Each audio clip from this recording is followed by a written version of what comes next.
Welcome to the Book Boyfriend podcast, where we dish on everything from the alpha male to the sensitive soul. If you found yourself lusting after a fictional character, you've come to the right place. Here's your hosts, Faith Andrews, Elizabeth Grace, Livia Jamerlan, and B.A. Wolf. Hi, everyone, and welcome to the Book Boyfriend podcast. This is episode 17. Today, we will be discussing the awesome and flawless book, How to Kill a Rock Star by Tiffanie DeBartolo. But before we get into this book, I want to thank a very lovely fan, Meredith, who recommended Carnage by Leslie Jones. We have added it to our list, and thank you so much for listening and suggesting a book to us. And remember, guys, you can always find us on Twitter, Instagram, you can email us, and you can also find us on Facebook or at www.bookboyfriendpodcast.com. Now, to our main event, and I'm telling you guys, this book that we are about to discuss, How to Kill a Rock Star, it is flawless, it is moving, it is captivating, it is life-changing. You will never look at life or music the same, and if you haven't read this book, please do. You'll see why. As soon as you pick it up, you'll see why you have to read this book. And this is probably going to be a very long podcast because our PMs were long. It was such a powerful book. So sit tight and enjoy. And before I forget, Tiffanie will be on with us for a special interview with her. So be sure to stay tuned, and we will be posting another episode with her. So why don't we get into the setup of the book. Now, back in January, when we decided that we were going to revamp the Book Boyfriend podcast, we decided that we were going to make a list of all these books we wanted to read. If you know anything about Elizabeth Grace, you know that she's a complete lover for music, and she suggested this book right off the bat. It was her favorite book. So, Elle, why don't you set up the book for us? Sure thing. Sorry, my computer is messing with me. Okay, so the book opens and we meet Eliza, and we don't really know much about her except that she's in a lobby of a hotel, and she's gazing upon this man named Doug Blackman, who is basically like her rock god, and the person she's looked up to, and the person who musically she feels has changed her life. So through a series of events, we find out that she's basically just in a bad place in her life. Her parents were killed in a plane crash when she was a young teenager. Her boyfriend, she found out, was sleeping with the barista at the Starbucks. And she just basically is running out of money, and she doesn't know what she's going to do with her life. So she kind of has a meltdown in front of Doug, and he basically almost takes pity on her and agrees to talk to her. In turn, she gets an interview from Doug and sells that story to a music magazine called Sonica out in New York, and ends up getting a job there. So she makes the big move to New York, where her brother and sister-in-law also live, and that's basically where the story picks up. So Babs, why don't you tell us a bit about the meet cute? A bit? You know that I'm too wordy for a bit. So let me start. Okay, so we left off. Eliza is on her way to New York. She has a huge fear of flying. You can read in the prologue, spoilers alert, her parents had died on a plane. So Eliza hates planes. She refuses to fly, so she takes a bus to New York. She's already exhausted. She just wants to go meet her new roommate. So she's now going to the subway station to get to her new apartment. She's scanning her surroundings, taking in the people, waiting, and her line of vision stops on a guy in his late 20s. He's fidgeting near the steps, his head's bobbing to the beat in his own head. Okay, he's just in his own little world. His hair is kind of stringy and limp. He's got a really strong nose. And then she spots his outfit. He is wearing a split pea colored suit. So she's like, he thinks he's pretty cute, but instantly realizes that he's not one to venture out in the light of day of New York City. He just doesn't look like he fits the scenery of the subway. So said guy looks over and catches her staring. They both stared for, what probably feels like hours as mere minutes. He steps forward, goes to the thick yellow line toward the tracks, and as the train approaches, he glanced down the tunnel, and then he looks back at her. He asks her what her name is. She didn't answer. I mean, hello, hashtag stranger danger, y'all, okay? Cute or not, you just don't tell a stranger your name. And there's a few exceptions. But anyway, she's kind of panicked at this moment. So he urges her again. So come on, hurry. So, Eliza, I finally replied. He smiled. And oh my goodness, you can just picture his delicious little smirk. And he says, Eliza. He said, the guy said, pointing at the approaching headlights, raising his voice, do not get on that train. She didn't listen and got on the train. Again, sit with me, stranger danger. Okay, so I mean, I totally get where she's coming from. I wouldn't. Anyway, she ends up in Harlem. She ends up like way far where she is not supposed to be. Okay, she should have listened. But in hindsight, you just go with the flow. So she finally makes it to her apartment, exhausted. Her brother's girlfriend, Vera, greets her at the door and ushers her inside. She shows her the place. Basically, it's a dump. It's what you get for the money that you're going to spend. Eliza shows her roommate's disaster zone. I mean, stacks of CDs, cigarette butts, clothes strewn about, a really messy bed. But Vera assures her she's not going to run into him much. He's either in the rehearsal studio or he's sleeping. So she says, okay, well, Eliza's ears perk, and she asks if he's cute. Then Vera says, cute? If you like the dysfunctional lunatic male slut vibe, sure. Hashtag sold. Hashtag sold. Okay. Moments later, Vera announces that Paul's coming. You'll always know when he's on his way because he never walks the steps, he leaps them. Eliza's back is at the door when it opens. I told you not to get on that goddamn train. What? Okay, turn around. It is the man in the split pea green suit. It is Paul Hudson, her roommate. So that is the meet cute. And I thought it was just very quirky, very different, totally adorable. I kind of wondered if something was going to happen, but so yay. I want to know who would have got on the subway and who would not have got on the subway. I'd have gone on the subway. I would not have got on the subway. I would have waited for him to make his way around. Me too. I wouldn't have got on either. Yeah. Me either. I would have waited. Sorry. I was like, I gotta go. Bye, creeper. An opportunity arises when answers. I'm sorry. Right? I agree, Liv. That's like an adventure waiting to happen. If nothing else, it's a story for later in life. Like, remember when I met that guy? He was so weird in that green suit. Yeah. Told me not to get on, so I didn't. We just sat there and talked. Yeah. Now, let's get into our... And he's going to take you behind the building, and he's going to rape you and then slit your throat. Okay? I'm sorry. No, you cannot go, Liv. I love you too much. So all our lovely listeners out there, one day, probably in the near future, we're going to have to explain what happened in Atlantic City in 2015. If you are listening and you were in the author signing of June 2015... make sure you send us a message on Twitter or you tag us in a post because we have a good story to tell you about Stranger Danger, also known as B.A. Wolf. Now, back to our podcast. Sorry for that little diversion. But let's get into Paul.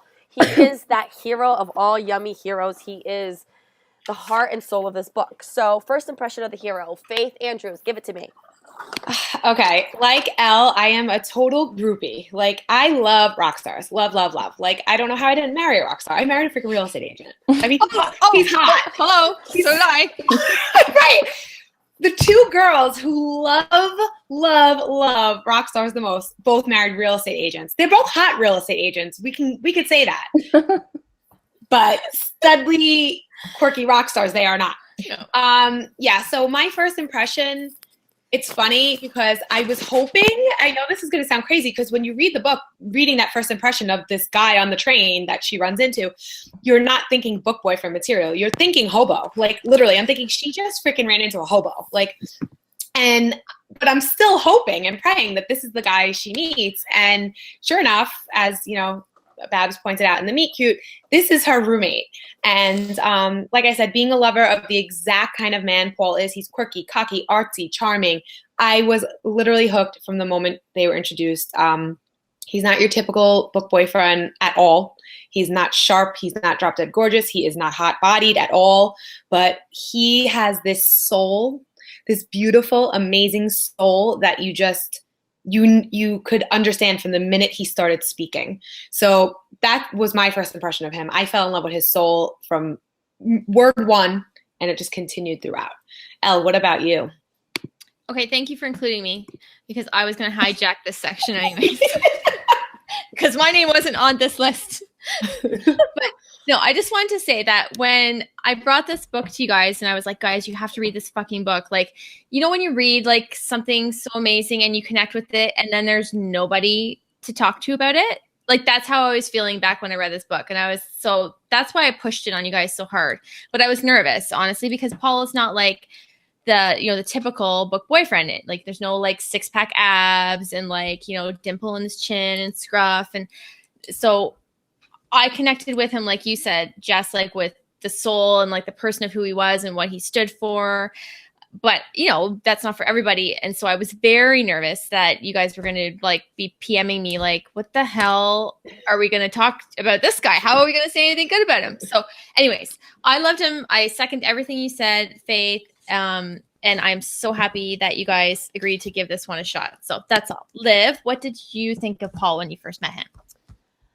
I loved him. I don't know. I have a thing for, okay, everybody's going to shoot me and say whatever, but there's a way a man smokes a cigarette that is very, very hot, and I kind of love that. And I know smoking is bad, and you should never smoke. It's not good for you, but I love that about him and, you know, of course, all the qualities you ladies thought of him as well.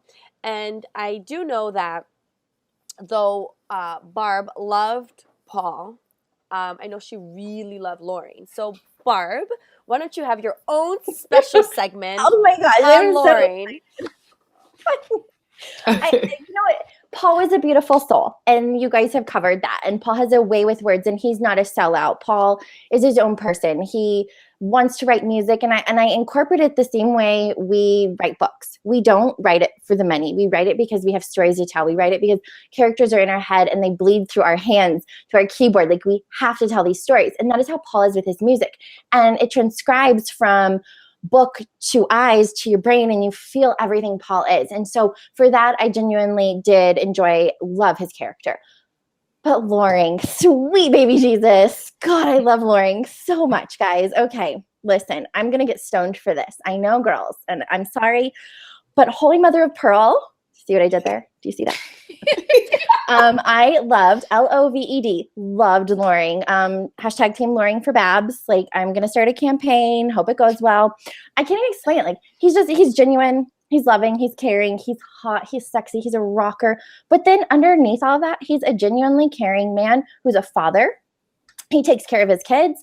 He didn't cheat on his wife who left him. He was everything a good man should be. And honestly, I want to see his faults. I want to see something that would make me be like, oh, go away, Lauren. But I couldn't find anything. There was nothing. I'm just like, I wanted her so badly to fall deeply in love. But you know, I'd push her away. I'm like, I've fallen in love, Lauren. Take me. That's how I felt. Anyway, what about you, Faith? Yeah, well, I am still Team Paul, but I wanted to say a little bit about Lauren too, because it's like you said, I just could not find a flaw with him at all. And I just kept PMing Elle like, oh, why can't, like, I just wanted him to be this bad person, and he just wasn't. And while he wasn't Paul, and what did I say about him before? He's a poor girl's Paul. Like, I don't want to give anything away because there's no point in that, because everybody has to read this damn book. But like, he just wasn't Paul. And for me, he wasn't what it was about. Like, and I don't think he was what it was about for Eliza either. And I think you know that going in.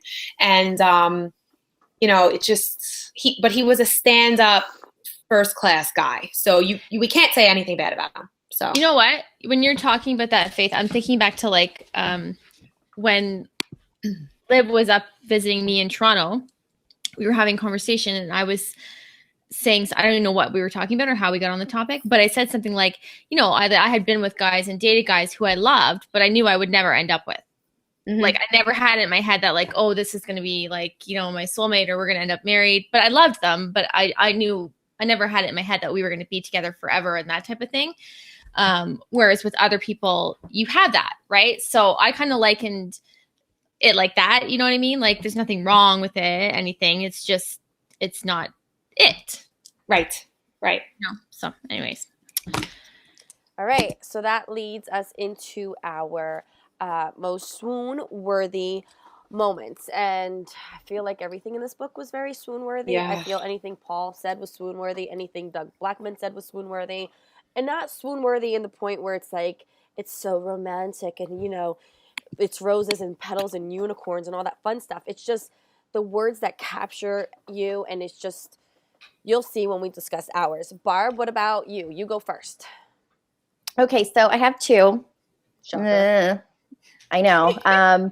Lauren gets one and Paul gets one. So don't hate.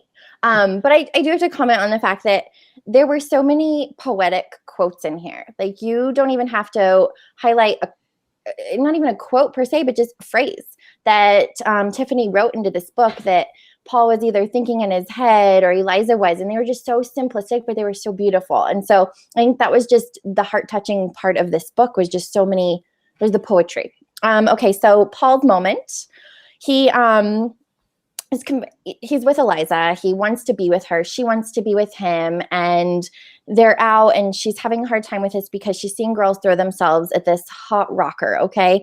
So Paul walked into the bathroom right behind me. It's about goddamn time, he said, standing so close I could feel the dampness of his sweat-soaked shirt. I've been sending you telepathic messages for 10 minutes.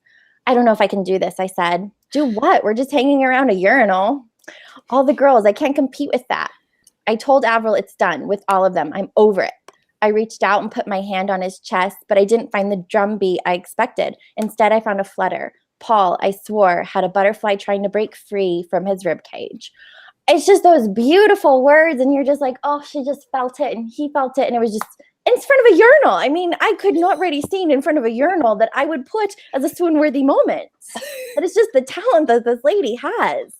Okay, now Lauren's turn. Okay. This is in Lauren's thoughts. Lauren thought she was going to cry. He almost wished for it. Tears would have given him an excuse to put his arms around her and touch her hair. He just wants to be near her because she's so amazing, and I love him. I'm sorry. I just do. Okay, next, Faith. Babs should be wearing a shirt. Sorry, not sorry. He said, I'm with the goddamn band, y'all. I love it. Oh my God, I freaking love it. I want you to make me one of those. I will still make you one. Okay, it's like you said, this book wasn't so much about being swoon-worthy. Like, honestly, there really wasn't even many sex scenes. I don't even think her sex scenes were more fade to black than anything else.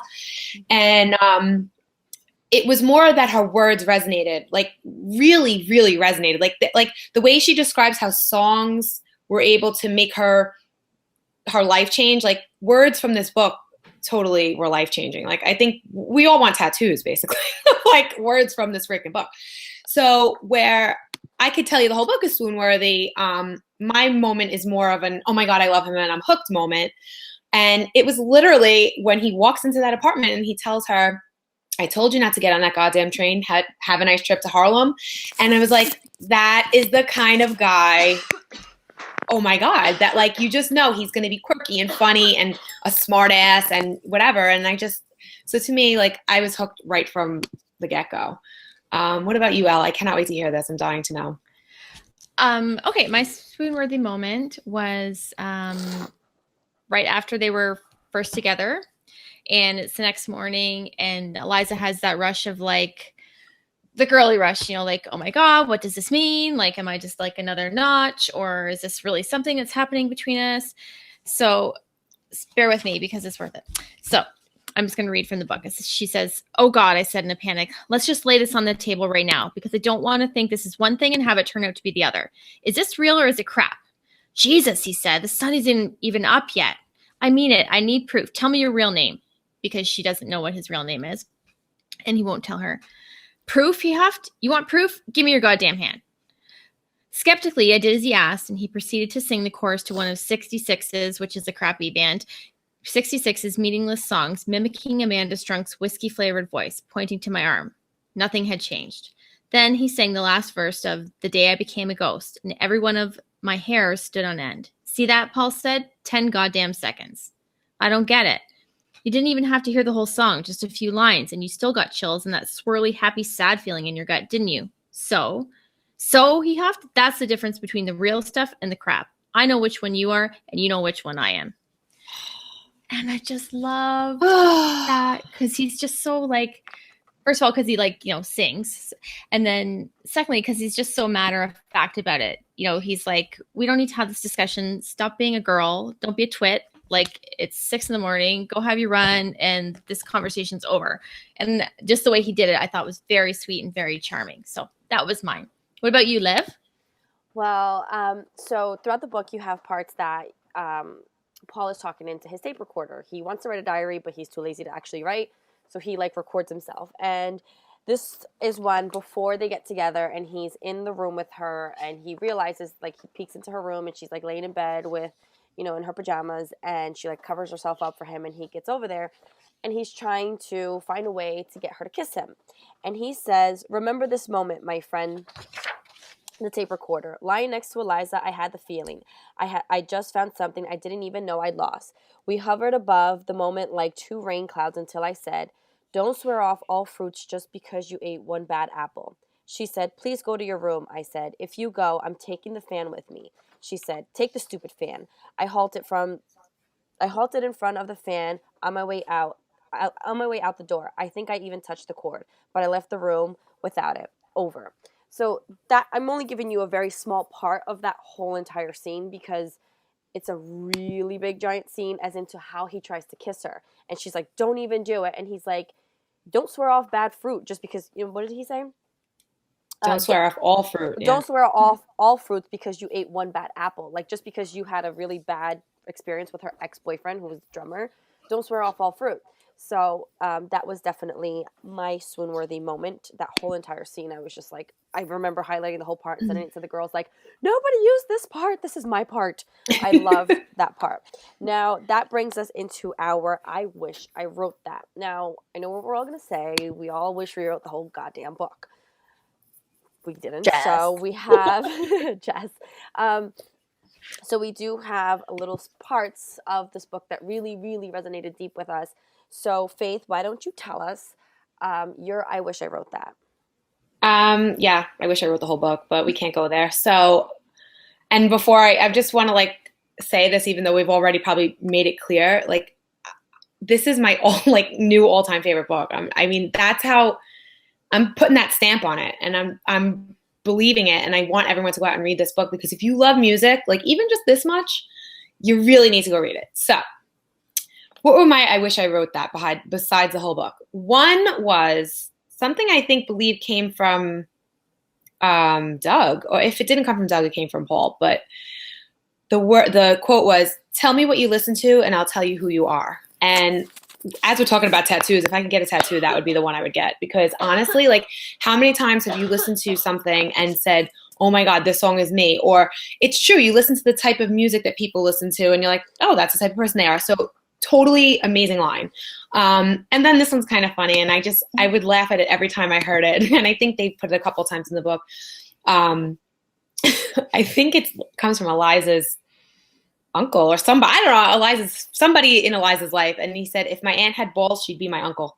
And I just thought that was like so perfect because it's not eloquent at all, but it's true. And it was just a cool way of putting it. So what about you, Elle? I had a couple because it was easy. It would be easy to find way more than a couple, but because this whole paperback, I had the paperback and it's like highlighted. I never highlight in my paperbacks, but it's like I have all kinds of notes. But I'm only going to tell you one because Livy said I stole hers. So something in my eye here, Liv. So this is one of them. So for what it's worth, I think happiness is a fleeting condition, not a permanent goddamn state of mind.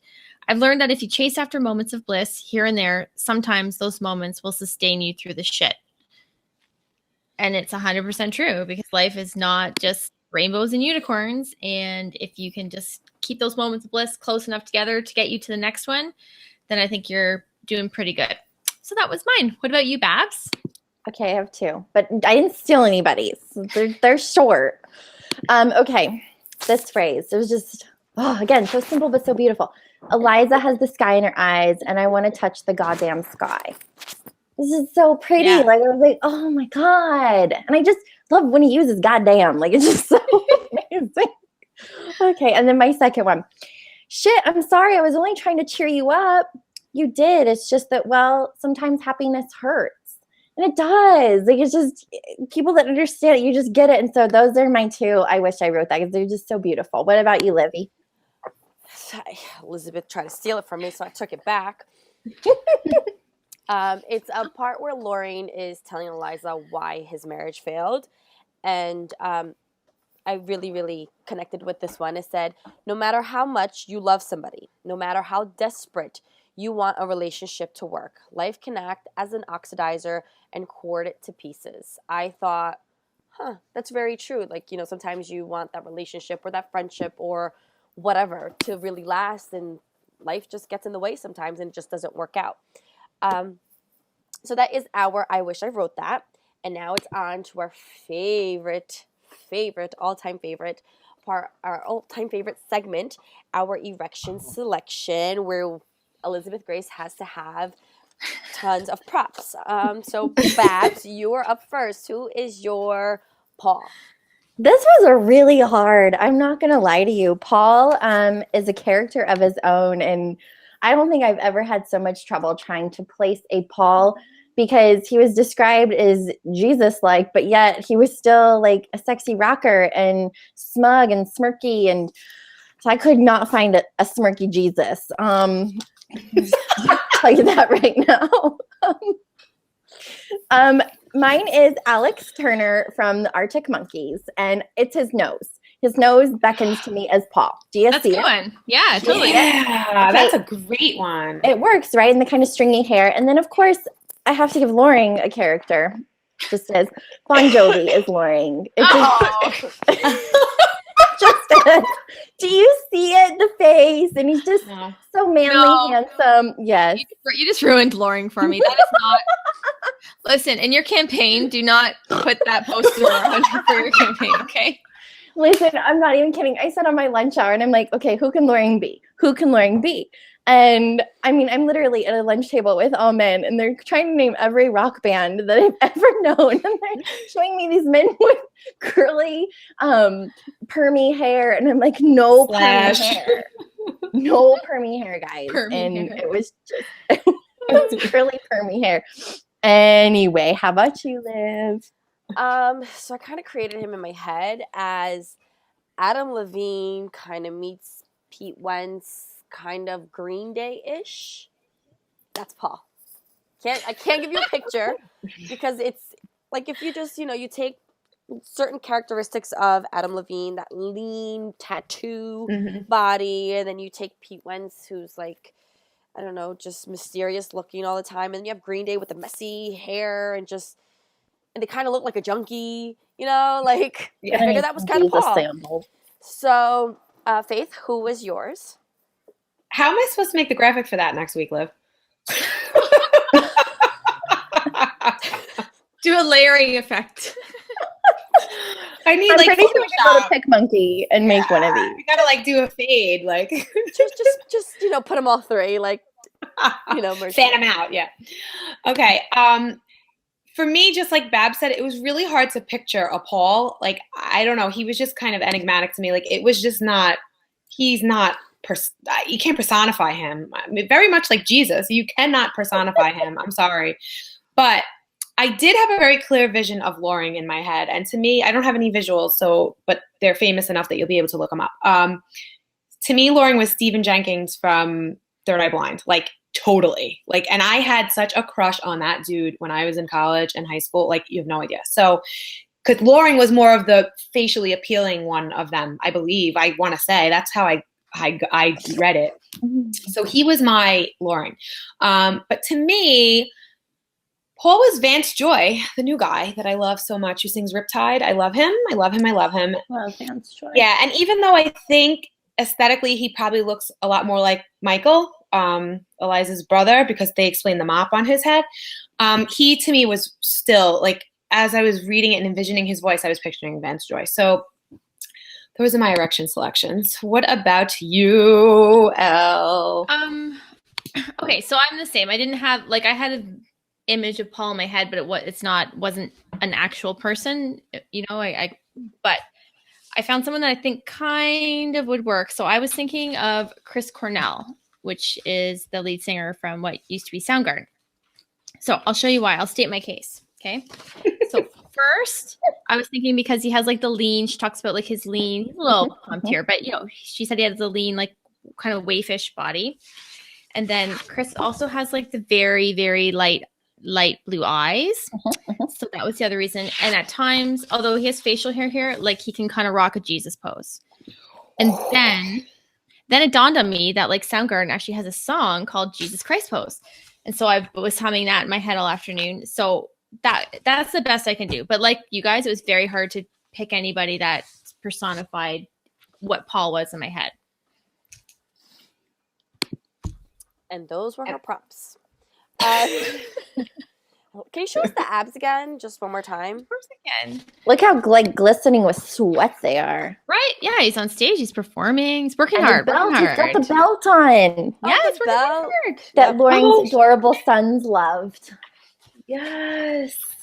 All right, now to our segment that we always fight over each other, and we fight and we fight and we fight, but I think I'm going to win this one. So our Kiss, Marry, Do. Elizabeth, you are up first. Okay. So our choices that Olivia gave us this week were Alec, Loring, Archer, Maxim, Hawk, or Tristan from our previous reads. So for me, I decided I would kiss Archer because he's just so sweet and I need some Archer in my life. I would absolutely 100% marry Paul because although I actually don't think I could handle the wife of a rock star life, I probably just would not be able to mentally handle that. I would just need some Paul in my life because I think I would feel like my soul was cracked in half if he was gone.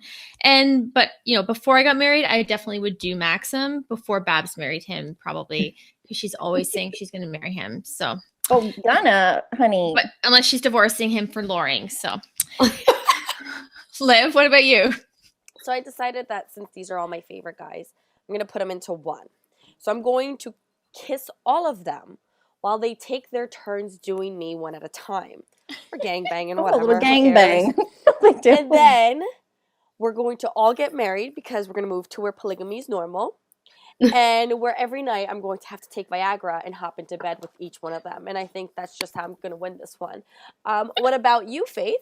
Who are you marrying, kissing, and doing? You're so not fair. I'm a Bananafish groupie, and I'm not even going to try to pretend that any of the other ones hold a candle.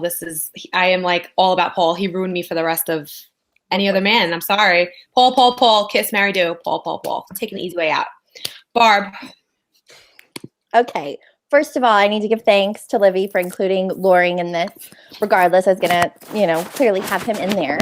So I'm going to have Paul sing to me because I want 10-second goosebumps. I've decided that. That's very important to me. I'm going to kiss Alec with his glasses on because that's just very hot and sexy. I'm going to do Hawk because #roar, Okay. And God. Okay, Mother Hell, I'm just going to say it quick. Maxim and I have decided that it's time we go our separate ways because I've kicked him to the side for Loring. I'm going to become Loring's new wife. And I might still bang Maxim every now and then. Not a big deal. Like, we're not making it, we're not going to put it in the papers or anything. But me and Loring, we're a thing. I'm speechless. It just happened. Like, I told you, I love Loring. Like, he's just the most... He's an amazing dad, and he ate the ice cream, and he has a secret chocolate shake recipe, and he just lets her stay there because he knows she's nowhere to go, and he's just so caring. I love Loring. There's that. She's getting a Loring tattoo. Forget about the... That is going to happen. I'm going to get a goddamn Loring tattoo. And Goddamn. that wraps it up for us, guys. We are all done with another episode. Before we leave, we want to give a big shout out to our friend Ashley Jasper, who tweeted us that she was writing reviews while listening to the podcast, and that was a bad idea because #MintyFresh. So thank you, Ashley, for listening, and I hope you continue to listen to us because we love you. And before we leave, I want to remind everybody that to stay tuned for another episode because Tiffany will be on with us. We will be asking her some questions, and I think we're all going to go fangirling crazy over her because she's kind of awesome and amazing. And don't forget, you can follow us on Instagram, Twitter, and Facebook. You can email us. You can check us on our website, www.bookboyfriendpodcast.com. If you want, you can send us a request for a book that you think we should read, or if you are an author and you want to come on with us, send us a PM. And don't forget, guys, to subscribe to our YouTube channel and our iTunes channel. Until next time, ladies, say peace out, home fries. Peace. Bye. Bye. Do the rocker. Rocker! Devil horns. Devil horns. Thanks for joining us. You can find out who will be on upcoming shows and what books we'll be discussing, as well as more about our hosts at www.bookboyfriendpodcast.com. See you next time when we add another boyfriend to the ranks.